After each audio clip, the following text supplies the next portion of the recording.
মাঝে মাঝে আল্লাহ আমাদেরকে দুঃখ কষ্ট দিয়ে পরীক্ষা করতে চান, এগুলো আমাদের জন্য খারাপ নয়।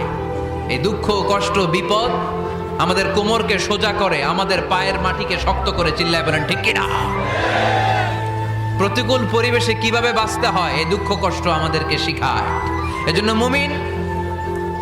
মুমিন বান্দার বৈশিষ্ট্য হচ্ছে দুঃখ কষ্ট বেদনা জ্বালা এগুলোতে সে আপসেট হয় না, সে হাল ছেড়ে দেয় না, সে ভরসা রাখে একজনের উপর। চিল্লায় বলতে হবে তিনি কে?